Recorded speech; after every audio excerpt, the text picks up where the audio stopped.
ꯑꯍꯥꯟꯕꯃꯛꯇꯗ channel ꯑꯁꯤꯕꯨ ꯃꯤꯠꯌꯦꯡ ꯇꯥꯕꯤꯔꯤꯕ ꯈ꯭ꯋꯥꯏ ꯄꯨꯝꯅꯃꯛꯄꯨ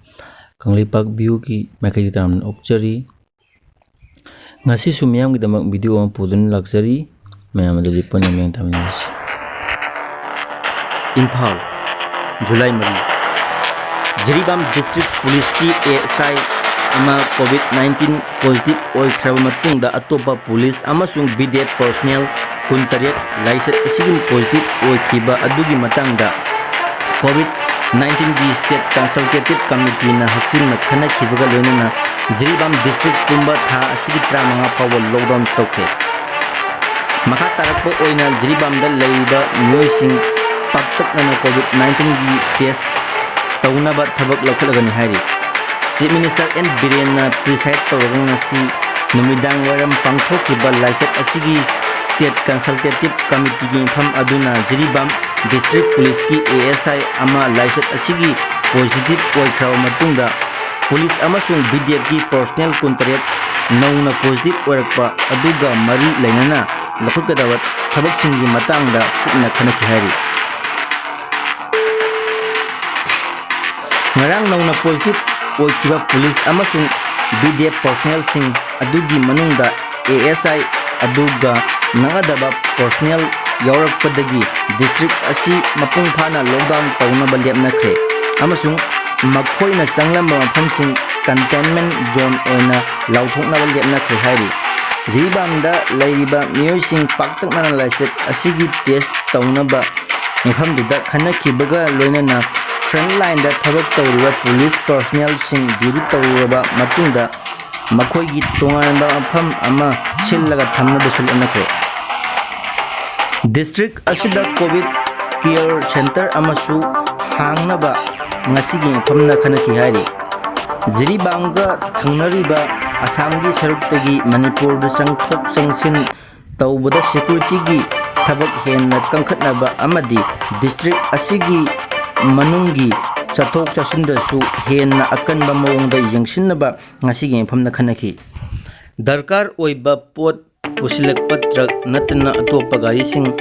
ꯆꯠꯍꯟꯗꯅꯕꯒꯤ ꯑꯊꯤꯡꯕ ꯈꯔ ꯊꯝꯅꯕ ꯃꯤꯐꯝ ꯑꯗꯨꯗ ꯈꯟꯅꯈꯤꯕꯒ ꯂꯣꯏꯅꯅ ꯂꯥꯏꯆꯠ ꯑꯁꯤ ꯀꯝꯃ꯭ꯌꯨꯅꯤꯇꯤ ꯇ꯭ꯔꯥꯟꯁꯃꯤꯁꯟ ꯇꯧꯔꯛꯇꯅꯕ ꯊꯧꯔꯥꯡ ꯂꯧꯈꯠꯅꯕ ꯂꯦꯞꯅꯈꯤ ꯍꯥꯏꯔꯤ꯫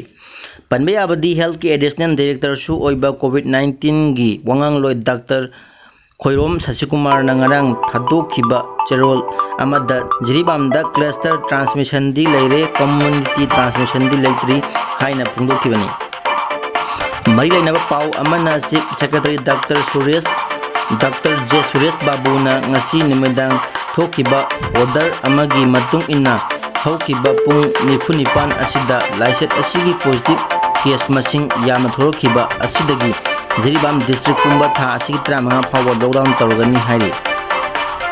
ꯗꯤꯁꯇ꯭ꯔꯤꯛ ꯑꯁꯤꯒꯤ ꯃꯐꯝ ꯄꯨꯝꯅꯃꯛꯇ ꯀꯥꯔꯐ꯭ꯌꯨ ꯂꯩꯒꯅꯤ ꯑꯃꯁꯨꯡ ꯗꯤꯁꯇ꯭ꯔꯤꯛ ꯃꯦꯖꯤꯁꯇ꯭ꯔꯦꯠꯅ ꯑꯌꯥꯕ ꯄꯤꯔꯕ ꯑꯦꯁꯦꯟꯁꯤꯌꯦꯜ ꯁꯥꯔꯚꯤꯁꯀꯤ ꯃꯤꯑꯣꯏ ꯈꯛꯇꯃꯛ ꯆꯠꯊꯣꯛ-ꯆꯠꯁꯤꯟ ꯇꯧꯕ ꯌꯥꯒꯅꯤ ꯍꯥꯏꯅ ꯆꯦꯔꯣꯜ ꯑꯗꯨꯅ ꯈꯪꯍꯜꯂꯤ꯫ ꯏꯟꯇꯔ-ꯁ꯭ꯇꯦꯠꯀꯤ ꯄꯣꯠ ꯄꯨꯊꯣꯛ ꯄꯨꯁꯤꯟ ꯇꯧꯕ ꯒꯥꯔꯤꯁꯤꯡ ꯅꯠꯇꯅ ꯖꯤꯔꯤꯕꯥꯝ ꯒꯦꯠ ꯐꯥꯎꯔꯒ ꯊꯥ ꯑꯁꯤꯒꯤ 5ꯒꯤ ꯑꯍꯤꯡ ꯅꯣꯡꯌꯥꯏꯗꯒꯤ ꯒꯥꯔꯤꯗ ꯂꯥꯛꯄ ꯄꯦꯁꯦꯟꯖꯔꯁꯤꯡ ꯆꯠꯄ ꯌꯥꯔꯔꯣꯏ꯫ ꯖꯤꯔꯤꯕꯥꯝꯗ ꯏꯟꯁꯇꯤꯇ꯭ꯌꯨꯁꯅꯦꯜ ꯀ꯭ꯋꯥꯔꯦꯟꯇꯤꯟ ꯇꯧꯗꯨꯅ ꯊꯝꯒꯅꯤ ꯍꯥꯏꯅ ꯆꯦꯔꯣꯜ ꯑꯗꯨꯅ ꯃꯈꯥ ꯇꯥꯅ ꯈꯪꯍꯜꯂꯤ꯫ ꯑꯇꯣꯞꯄ ꯄꯥꯎ ꯑꯃꯅ ꯉꯁꯤ ꯄꯥꯡꯊꯣꯛꯈꯤꯕ ꯁ꯭ꯇꯦꯠ ꯀꯟꯁꯜꯇꯦꯇꯤꯚ ꯀꯝꯃꯤꯇꯤꯒꯤ ꯃꯤꯐꯝꯗ ꯂꯥꯏꯆꯠ ꯑꯁꯤꯅ ꯃꯔꯝ ꯑꯣꯏꯔꯒ ꯏꯃꯥ ꯀꯩꯊꯦꯜ 3 ꯊꯤꯡꯂꯤꯕ ꯑꯁꯤ ꯍꯥꯡꯕ ꯌꯥꯅꯕꯒꯤ ꯈꯟꯅꯈꯤꯕꯒ ꯂꯣꯏꯅꯅ ꯀꯩꯊꯦꯜ 3 ꯑꯁꯤꯒꯤ ꯍꯧꯖꯤꯛ ꯏꯂꯦꯛꯇ꯭ꯔꯤꯛ ꯁꯦꯝꯂꯤꯕ ꯑꯃꯗꯤ ꯔꯤꯄꯦꯌꯔꯤꯡ ꯇꯧꯔꯤꯕ ꯑꯁꯤ ꯂꯣꯏꯔꯒ ꯍꯥꯡꯅꯕ ꯉꯁꯤꯒꯤ ꯃꯤꯐꯝꯗ ꯂꯦꯞꯅꯈ꯭ꯔꯦ ꯍꯥꯏꯔꯤ꯫